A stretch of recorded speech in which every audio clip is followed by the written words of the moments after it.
This Operation Chokehold, I mean, the government, and I think it's really not just the government, but I think it's the banks behind the government. I think it's the Jamie Dimons of the world. I mean, all of these people understand what an existential threat Bitcoin is to their models and to their business. We're either heading to a world where we're going to have really high inflation for a bunch of years, and I kind of like to think of like Argentina. I mean, where inflation is just going to become a fact of life. It's going to suck, but it will live with it. And, at least people will be working and the economy will be running. It's just that everything will always be getting more expensive. People are going to be really pissed off. It's also possible that we could go the hyperinflation route. A lot of it depends on two things.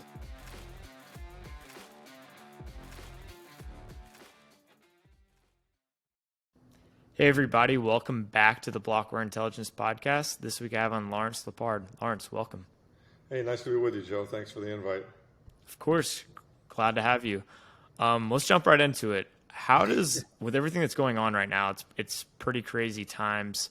How does this banking crisis compare to previous ones you've experienced? I mean, I think I just saw on Twitter, Credit Suisse credit default swaps are soaring. We've had, Silicon Valley Bank fail. We've had Silvergate fail.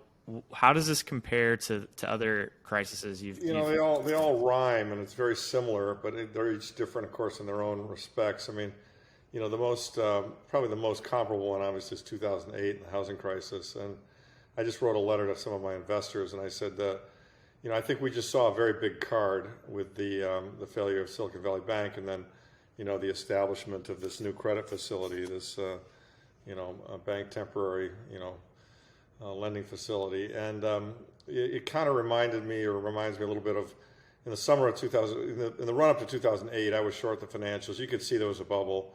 I kind of had the Michael Burry trade on, although I didn't know what a CDS was, so I was just short financials. But you could see the housing stuff was nuts, and you knew it was nuts. And in the summer of 2007, the Bear Stearns funds blew up. They had a couple of funds that focused on CDS, and they went BK like really quick.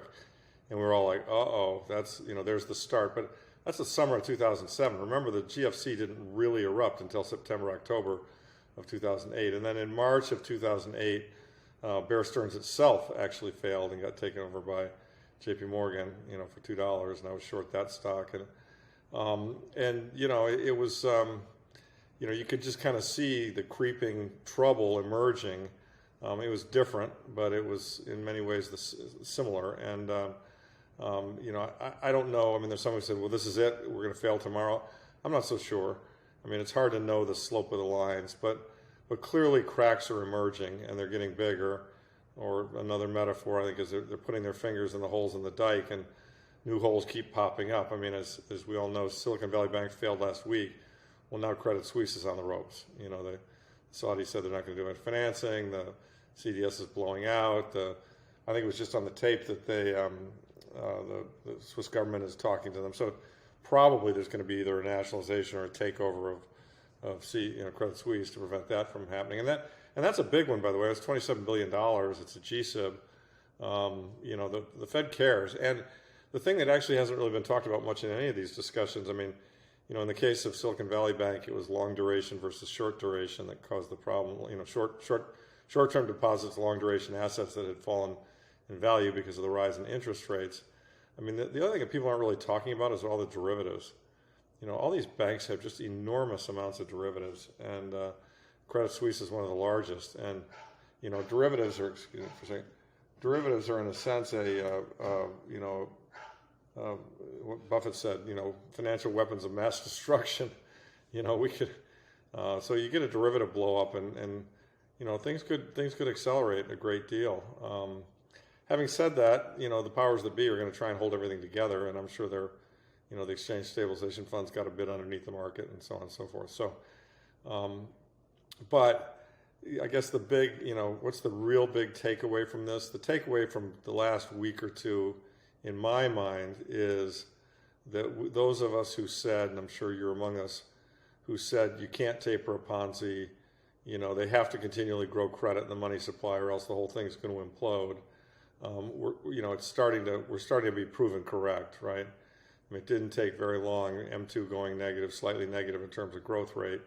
Interest rates obviously going up quite a bit, huge amount. But and bingo, things start breaking. and more to come. I mean, commercial real estate. There are a lot of areas where the low interest rate environment that we lived in for so many years got people off sides. People bought long duration, low yield assets using deposits or cost of capital that they thought was going to be low or free, and they levered themselves up. And when that trade goes the other way, you get in trouble quickly, and that's what we're seeing. Yeah. Were you surprised at all by how quickly the Fed stepped in to basically bail out depositors of Silicon Valley Bank? Yeah, that's a great question. I mean, I wasn't.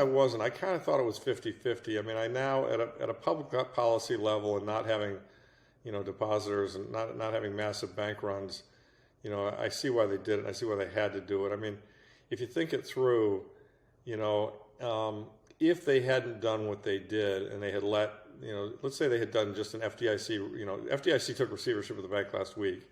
And in a normal situation, the FDIC would just sell off the assets on a regular basis and pay out the proceeds. And if there was a hole left at the end, so be it. I mean, the Dodd-Frank rules, basically said we are not going to have any more bailouts. And so there was going to be a bail-in, and the depositors, certainly all the equity holders were wiped out, all the bondholders were wiped out, and even the depositors were supposed to take a haircut under Dodd-Frank in the way it was constructed. And I don't know how big the haircut would have been. We pro-formed it out. It looked like there was about $190 billion of assets there, and it looked like there was probably a $20 to $40 million hole. All the equity was gone for sure, and that's why they couldn't find a buyer. I mean, if there had actually been value there, somebody would have bought the thing, right? But nobody's going to say, I'm going to buy this thing unless, why buy something that's got a hole in the ground unless you're guaranteed. So really the buyer of last resort became who it always is, which is the government. And, what would have happened if they had not stepped in is every single depositor in the country would have, who was over 250, or not everyone, but a lot of them would have on Monday morning said to their bank, transfer my money to my new account or take my deposit over and above $250,000 and turn it, buy T-bills with it, right? And so think of how devastating that would have been for the entire banking industry, and so you would have had a cascade. It wouldn't have been just Silicon Valley. There would have been tens or 20s or hundreds of banks in trouble. And so, that kind of a contagion. I mean, everybody knows the story. Everyone's seen It's a Wonderful Life. Everyone knows what the 30s were like. There's just no way that, as a public policy matter, they could let that happen. So they came up with this creative way, and of course they've been disingenuous, if not outright lying, when they say that, it's not a bailout and it's not going to cost the taxpayers money, because it is a bailout. And, I mean, maybe in terms of tax coming out of the P&L of the balance sheet, or the P&L of the government, it's not going to cost money. But the fact of the matter is that they're plugging a hole by printing new money, and that's debasement, which then leads to inflation, which every taxpayer suffers from inflation. So they're being disingenuous in the way they've described it. Yeah. On that note, I guess, I think you said the bearish case for gold and Bitcoin is a fiscally responsible government and central bank. Right. I guess, yeah. Does this playing out kind of, decrease the possibility of the bear scenario? I think so. I mean, I think so. Yeah. I mean, if you must have listened to some of my past podcasts. If people ask me, saying, what could go wrong? I said, the government gets really responsible, and then they always laugh at me like, that's okay. I'm not too worried, right? Because we've all seen the government operate for, as long as we've been alive, and it's government responsibility is an oxymoron. That's just not going to happen. And so, this is, as I said, this is another, I mean, to me, it was a big and important card being turned over, that said, all right, they must continue to grow credit, continue to print money, continue to debase the currency, because if they don't, the system they've devised, this fractional reserve system that they built, is going to collapse on itself. And so it's really math. I mean, this is no stunning insight.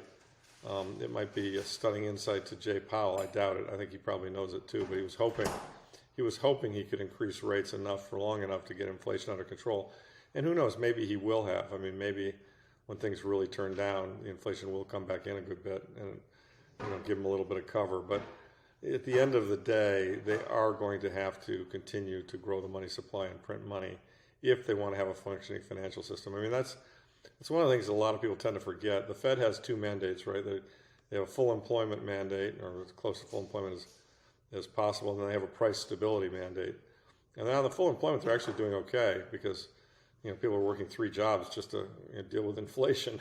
So, and there are a lot of people left the workforce, and a lot of boomers are retiring, and there are a lot of demographics that make the and they've counted a lot of people as being out of the workforce, which isn't really correct. But suffice it to say that they look better on the full employment mandate than they do on the inflation mandate, which obviously, given the COVID stimulus and all the 46% growth in the money supply in a 2-year time frame, the inflation mandate, they're losing horribly on that, which is why they slammed on the brakes so hard. And the thing that's a problem is they don't understand that it's not just about interest rates, the inflation. It's a supply chain issue, and it's a capacity issue. And so they're trying to squelch demand by pushing up interest rates and causing people to lose their jobs and slowing the economy down, and et cetera, et cetera. And that's one way of doing it. It's kind of a blunt attack. The alternative way of doing it would be to try to encourage investment, keep rates low, and create more supply of everything, which would then lead to prices coming down. So, and I would contend that's a little more constructive. And more importantly, the other thing I would contend, first of all, we shouldn't have a Federal Reserve at all, but if we do, they should be much more measured in their approach. I've said this in other podcasts I've done. They kind of veer between, extreme ease, right, ZERP, free money, really, which, leads to bubbles, and then the bubble bursts, the inflation's roaring, what do we do now? Holy shit, we got to slam on the brakes, and so that back and forth, it makes it very hard for any business person, or really for all of us, to kind of understand what's going on in the economy, because we're getting, we've got this crazy guy driving the car back and forth from the inflation to the deflation guardrail. So it's hard. Yeah. What do you think the most likely path is for the Federal Reserve here? Is the Fed going to go full on dovish and will Bitcoin and gold, perform extremely well, or will the Fed try to continue keeping rates elevated for longer? Yeah, I think they know they have to keep them. We would love them to just pivot and turn and print like crazy, and our stuff would go nuts. I would love that, and I think that could happen. But to me, that only really happens in a March of 20 scenario or an October of 08 scenario. The financial system has to be literally threatened with shutting down, and then they will. We know they will print because. They'll view the risk of inflation as being less than the risk of the financial system collapsing. So I think you need to operate with the view that it has to be a catastrophe to get them to really ease that much. Having said that, I think they will, zigzag back and forth, and they'll try. They're going to do a lot of different games, right? One, they'll try and probably game the inflation statistics, say it's lower than it is. Two. They may raise the inflation target. We've seen some people floating the idea that maybe we don't need 2%. Maybe we should be okay with 3 or 4%. There'll be different games that they will play, and they'll try to keep the market off balance and just hope and pray that inflation comes down. But I do think eventually there will be the kind of financial crack up that will force them into really easing. And I'm, kind of very similar to these other events. I think what we saw with Silicon Valley Bank was a kickoff to the next one. And I can't tell you if it's tomorrow, a month from now, 2 months from now, a year from now. I don't think it goes as long as 2 years. I think I think things are rolling. And I think, you have to remember, as we all know, with fractional reserve banking and with the circular nature of the economy, somebody loses their job and then they don't buy something that they were going to buy, and the person who makes that, they lose their job, and it can feed on itself, and that I could see that that hasn't started to happen yet, but the housing area is not doing great, and I think there are more shoes to drop. If it does start to feed on itself and the Fed has to, do a full-on pivot, is there a scenario where there's like an all-out hyperinflation? Yeah, I think there is. I don't know if it's this next wave. I mean, I kind of feel like we're either heading to a world where we're going to have really high inflation for a bunch of years, and I kind of like to think of like Argentina. You know what I mean? Where inflation is just going to become a fact of life. It's going to suck, but it will live with it. And at least people will be working and the economy will be running. It's just that everything will always be getting more expensive. People are going to be really pissed off. But I think that's one probably more likely outcome than an out and out hyperinflation. But it's also possible that we could go the hyperinflation route. A lot of it depends. It depends on two things. It depends on the government policies, and it depends on the psychology. And the government policies are, I mean, if we got an MMTer in here, and we decided that universal basic income was a good idea, and we decided that deficits didn't matter, and we literally decided, okay, we're going to run a $3 trillion deficit every year at the federal level, and we're just going to print it. And, maybe the next year it'll be even bigger. We don't know. That kind of signaling and those kinds of actions would eventually trigger what you and I know very well, which is Gresham's Law, where everyone says, oh my God, these dollars are getting worse, less every day. I've absolutely got to get into something that can't be printed.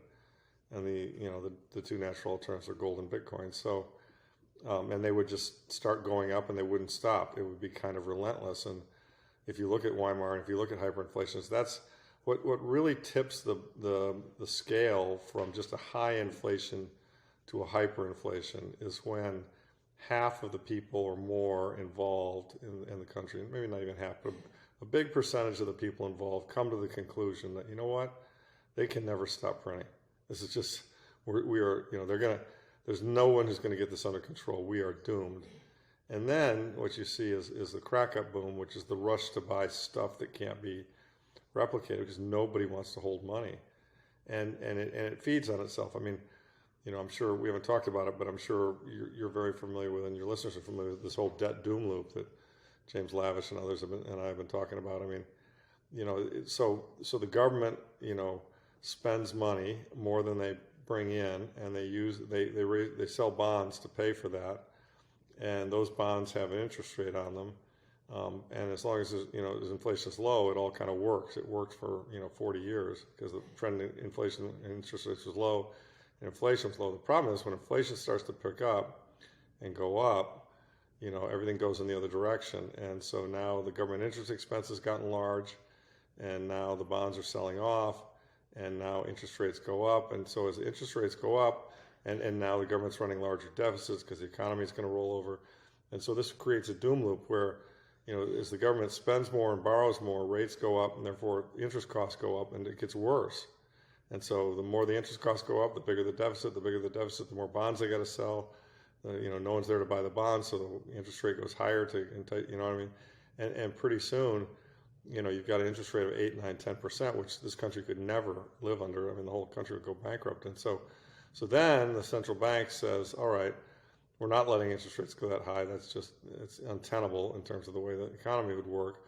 We'll buy those bonds.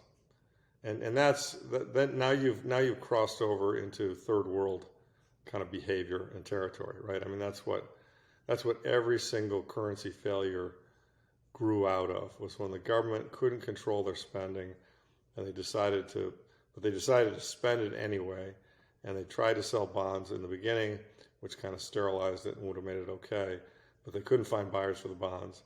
The interest rates on the bonds went too high, and they didn't like that, so they became the buyer of the bond. But what do they buy the bond with? They buy the bond with money they print. And by the way, the money they print makes it worse. And so there's your doom loop. And yeah, I mean, I personally kind of expect hyperinflation within a 10-year window. I mean, outside 10 years.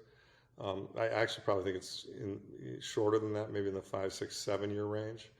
I think this next move will be pretty substantial, and I don't know, I could be wrong. I mean, this next move could be it, but I don't think enough of society has figured it out yet, so that we have a big enough percentage to do the crack up boom thing. So. Yeah, I mean, it's kind of terrifying when you lay it out like that so simply. I guess, what do you think the geopolitical implications of hyperinflation? I mean, that seems they're not good. I mean, sadly, history on these things is often surrounded by wars, or it leads to wars later. I mean, German hyperinflation led to Hitler getting into power. Lots of hyperinflations that have led to bad things. I mean, China hyperinflated, Mao came into power.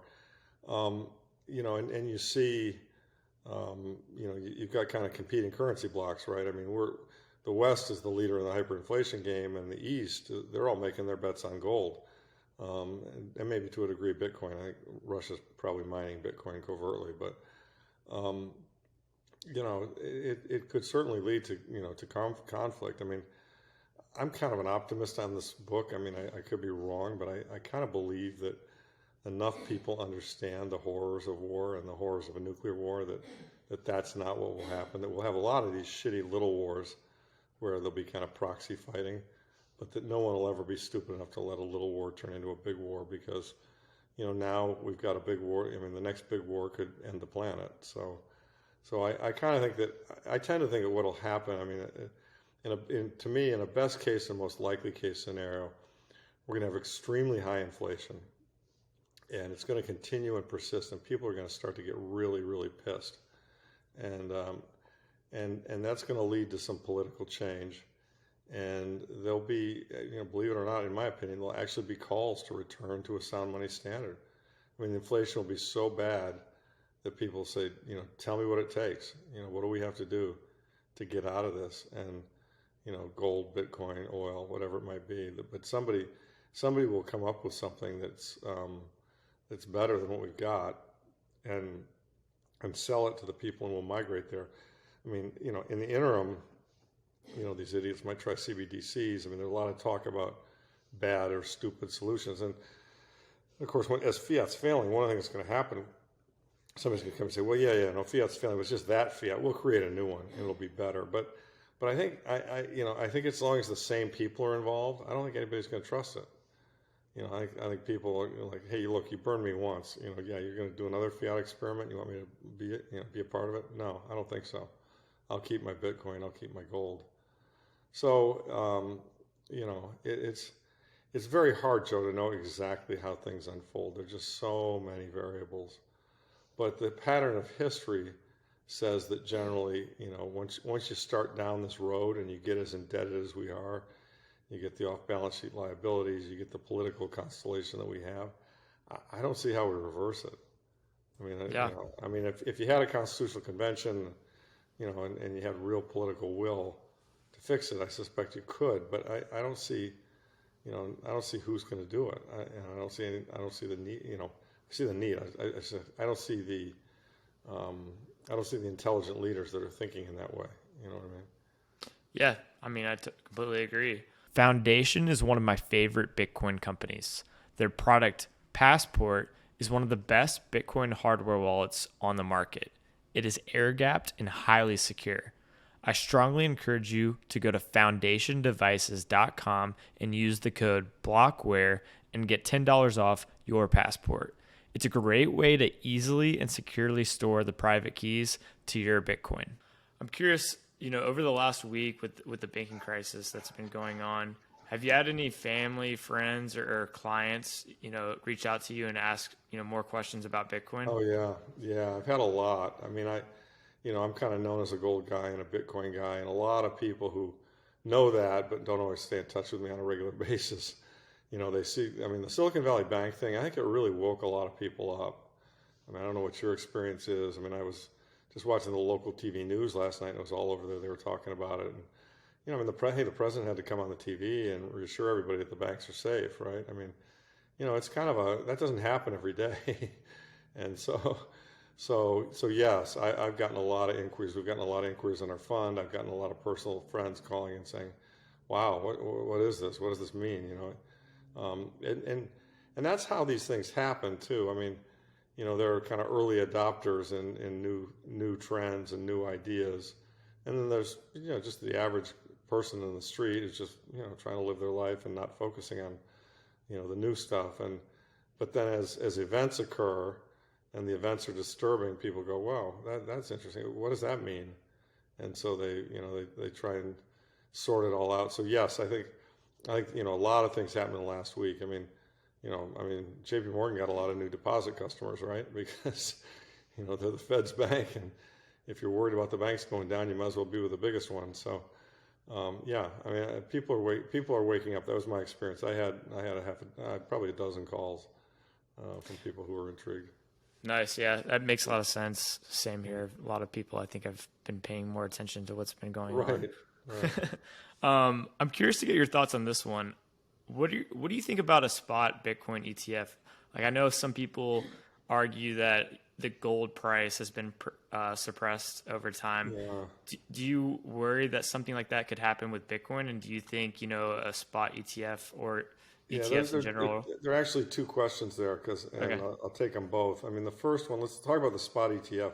They should have had a spot ETF a long time ago. I mean, they have a spot short ETF. I mean, it's criminal, and it's an example of how threatened the government is by this technology and the fact that they haven't approved it. And I mean, my kudos to Grayscale for suing them, and I hope they win. And we own Grayscale, and I think the discount's ridiculous. And you need an ETF. Now, you need an ETF run by honest people who are going to actually have the coins. That's a big if, because I don't think GLD has all the gold it says it has, and it's custodied and administered by some people that I think are on the other side of this trade.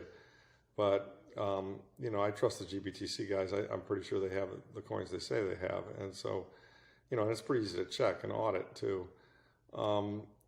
So in the gold space, the way they kept the price down was they used the derivatives, and this is also the risk in the Bitcoin space, that people are going to and have created and will continue to create paper Bitcoin, just like there's paper gold.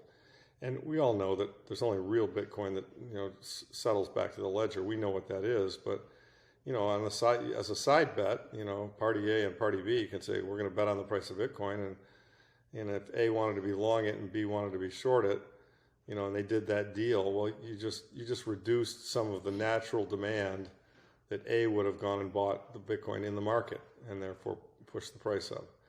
And so, these derivatives have the potential to develop in a way that makes the Bitcoin price behave like the gold price. Having said that, Bitcoiners don't get all panicked, because they got a long way to go. I mean, we probably got 100 gold derivatives for claims on gold for every 1 ounce in existence. And the Bitcoin derivatives today, if you go to Glassnode or you look at some of the numbers, I mean, it's 6 billion, 8 billion, something like that. It might have gotten bigger now. I haven't looked recently, but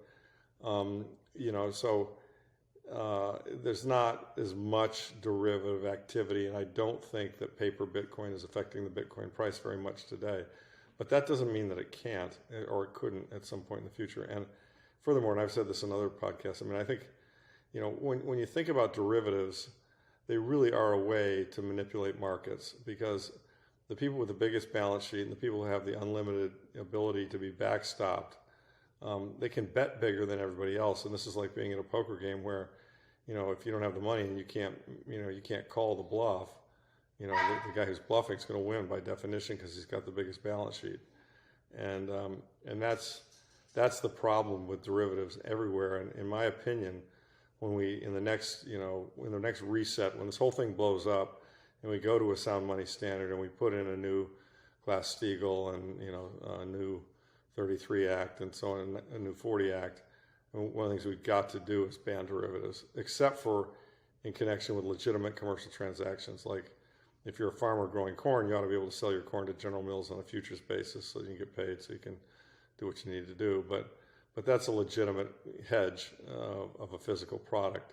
It's not somebody with a big balance sheet saying, I'm going to take a position in this thing, and I'm going to drive it, in such a direction because I'm the biggest player and nobody can match me.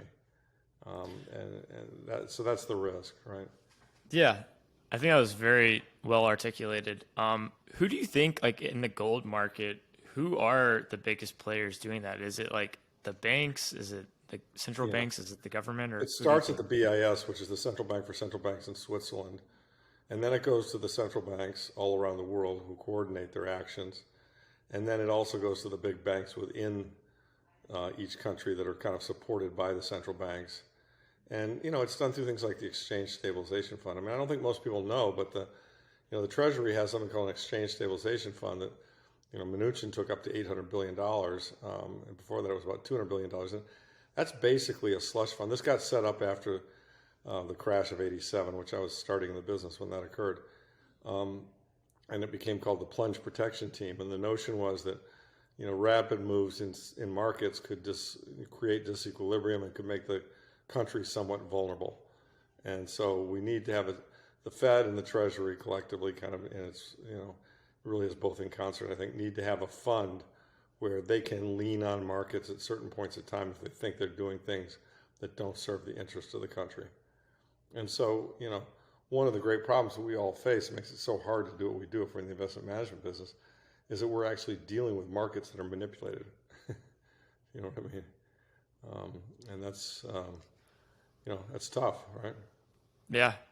I guess thinking about like the gold derivative market or Bitcoin derivative market, in my mind, it's like gold. If you're long gold, it's kind of very difficult to verify that you're actually like holding like real gold. Whereas like with Bitcoin, if the derivative market got to a certain size, if we just said, hey, if you're long Bitcoin, take self-custody of it because it's pretty easy, or at least verify that someone has taken self-custody of it. Do you think that can prevent the derivative market from? Absolutely. It would help. It would absolutely help. But, nobody who's a real Bitcoiner would be stupid enough to accept paper Bitcoin, right? I mean, if the paper Bitcoin's out there and there are financial players out there who are willing to play in that game, both long and short, they could, if it got big enough, they could move the price. I mean, I think we have to accept that. I mean, I think I know some Bitcoiners say, well, we can see it all, it's all on the chain, it's there's no way they can manipulate it. And I think they're missing the fact that there are, anything in the world that exists, people can make a side bet on. And the side bets, can become bigger than the underlying. And that's a problem, right? Mm-hmm. That's really kind of what I'm talking about. Makes sense. I kind of want to shift to a different topic. Sure. Do you know what's been going on with Caitlin Long's Custodia bank? Oh, yeah. So my fund is an investor in the bank. I talk to Caitlin regularly, and I know it extremely well. Yeah. In fact, you may have seen it, there was a great Spaces yesterday that she was on where she really went into depth. You should look it up or link it in your show notes, where she really went into depth on how badly they've been treated. I mean, it's been, as you know, this, and Nick Carter laid it out too, this Operation Chokehold. I mean, the government, and I think it's really not just the government, but I think it's the banks behind the government. I think it's the Jamie Dimons of the world. I mean, all of these people understand what an existential threat Bitcoin is to their models and to their business. And so as a result of that, these people have really done a number on this industry. I mean, Silvergate had their own set of problems, somewhat mismanaged, et cetera, and went down. But, Signature, as far as I understand it, was fine. And there are plenty of people who've tweeted it, Nick Carter included, who talked about even Barney Frank, who was on the board of Signature, saying, hey, this was a hit job. The bank was fine. They wanted this thing out of the box because it's crypto. And, that a lot of this stems from the problem that, and we were all warning everybody, you probably were too, about Sam Bankman-Fried and FTX, right? But, the SEC and Washington, D.C. and the investor protection agencies, they just got caught with their pants down so badly on FTX. I mean, it's just, and Luna and all the other stuff. I mean, the rug pulls there were enormous. And so, now they're trying to close the barn door. That horse has escaped. I mean, a lot of fraudulent players, and most of those people who are trying to hurt Bitcoin don't understand that Bitcoin's different than, all the other stuff, all the shit coins. But the point is that, that kind of thing, I think, has led to an overreaction on the part of politicians, putting Bitcoin in the same bucket, saying all these things are bad. We're going to throw this baby and all the bathwater out. And that's a shame, because Bitcoin's a solution, as you know. And for those of your listeners who don't know, Caitlin runs something called Custodia Bank. And Custodia Bank was trying to become a crypto bank that was not fractional reserve, that was fully reserved. In fact, it was 108% reserved, which would be to say that they'd have 8% capital and 100 cents on the dollar. If you put money with them to buy their stable coin, the money would still be there. So, they were denied a bank charter, and they were denied access to the Fed window. And they did this because, the people that are in power at JP Morgan and other places do not want to see this kind of a bank get going. Because if they do, and some of the services they can provide, the instant settlement they can provide, et cetera, that would be very, very threatening to the legacy banking system. So, yeah, I know Caitlin well. And what she said on the Spaces last night was that, it was a really organized hit job done in D.C. I mean, they responded. She said they've done a number of things. The government has done a number of things that are blatantly illegal, that they've never been done before. She's the great thing about her. She's a tiger. She's going to take them to court, and she's going to win on some of the stuff, I think. And she'll start up. She will get her bank going eventually, but there's probably another year wrangling in front of her to get the right to do it. Yeah, I hope she's successful there. I didn't know the update of she's eventually going to take them to court and try to get this really moving. That'd be awesome. Yeah. It's she's a real pro, and she's a real credit to the industry. Some people knock her because she's not a maxi enough. She doesn't hate the fiat people enough. But let's face it, if we really want to have this industry work, we need to build a bridge between the legacy and the new. And what she's trying to do is build an honest bridge, and it would be good. I mean, I'm sure you've read Jason Lowery's thesis. I mean, the notion that, the U.S. should lead in Bitcoin and in crypto. I mean, we should, but Bitcoin particularly, and we should try and take a leadership role, because it's very clear that this is the way things are going to work in the future. The advantage is the instant settlement, the speed, etc. I mean, you can be your own bank, more or less. And so, to me, that's a very compelling reason why you want to be in Bitcoin, because it is the future of money. Yeah, I'm definitely in the process of reading Jason's thesis. I mostly agree with it. It's very interesting. I guess, do you think it's going to be effective? Do you think someone within the U.S. government is going to be like, hey, I read this, or I understand the ideas at least behind this, and the U.S. should accumulate Bitcoin? Yeah, I hope so. I mean, that's what Jason's working towards. That's what we're all working towards. But sadly, I think it's going to take some time.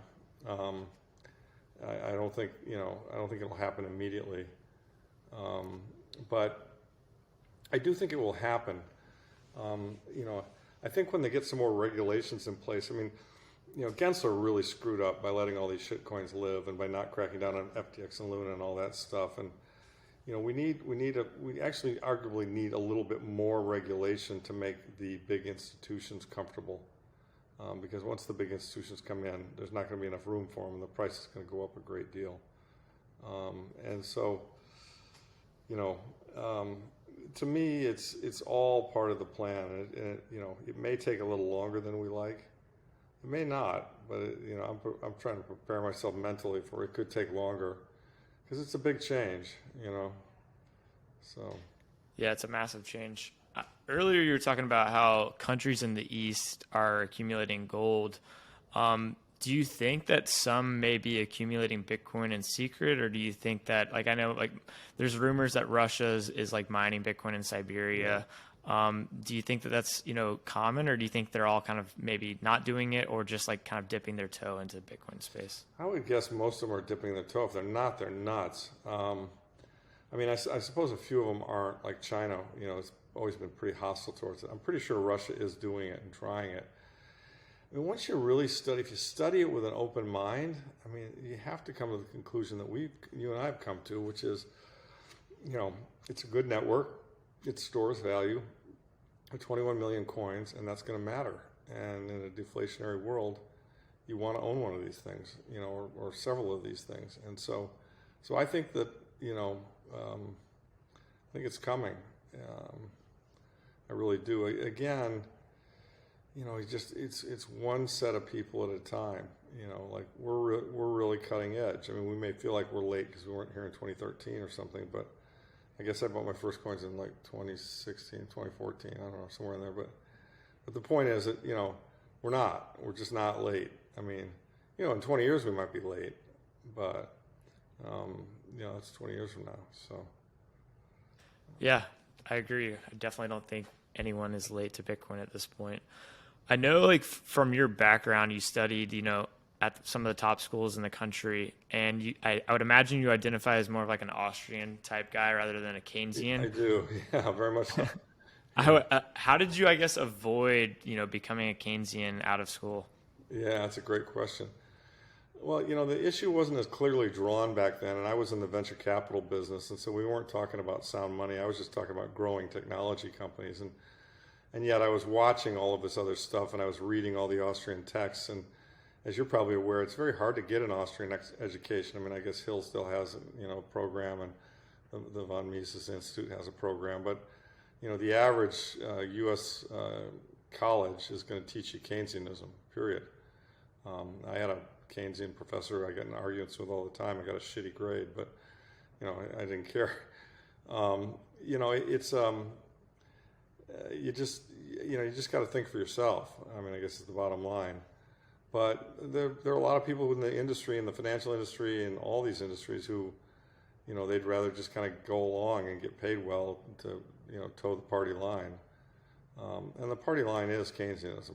I mean, it's been beat into everybody's head.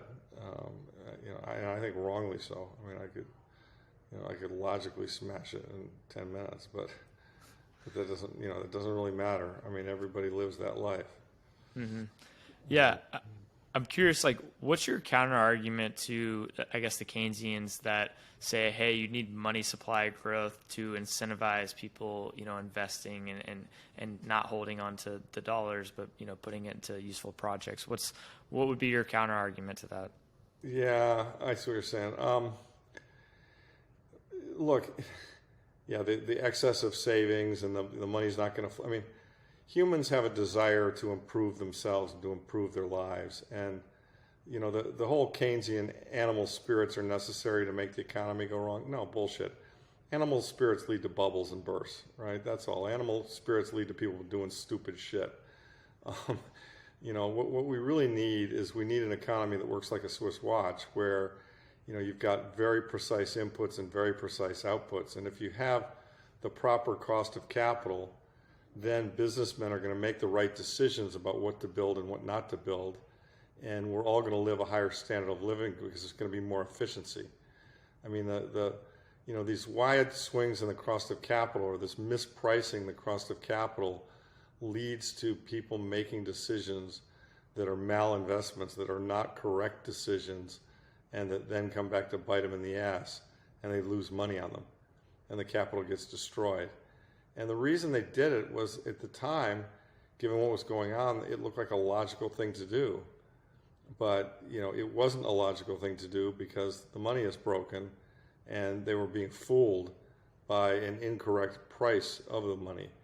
If you had a fixed amount of the money, then everyone would be looking at it and going, okay, and I've got to be able to generate something that gives me a return well above the return I'm going to get, on my own, and therefore I will take my capital and I'll put it over there and I'll risk it, to earn that higher rate of return.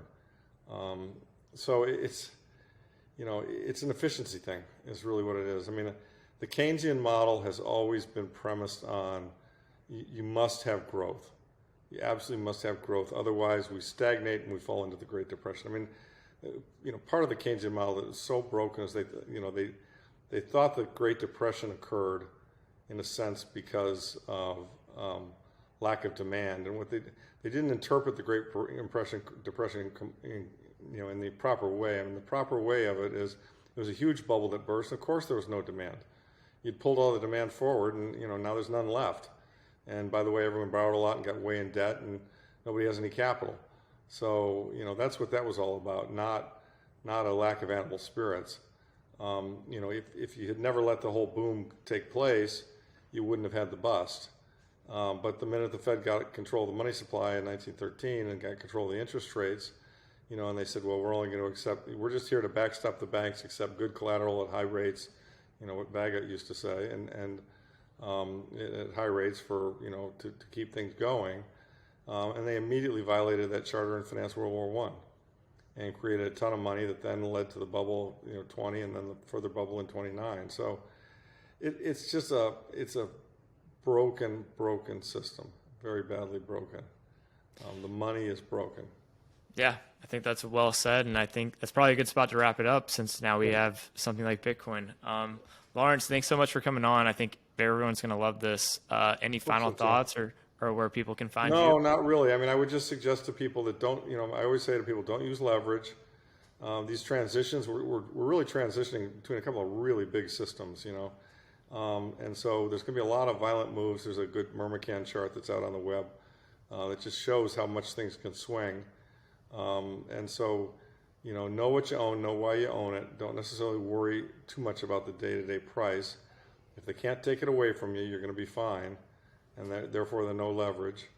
And I think Bitcoin is the fastest horse in the race. Gold is the least volatile horse in the race. They're both protect you though against the coming, monetary debasement, which I think is going to be very substantial. And I think everybody who protects themselves, in retrospect, is going to be very glad they did. So that would be my suggestion. Awesome. Love it. Everyone go follow Lawrence on Twitter if you haven't already. But yeah, this is a great episode. Thanks for coming on. Thank you, Joe. Nice talking to you.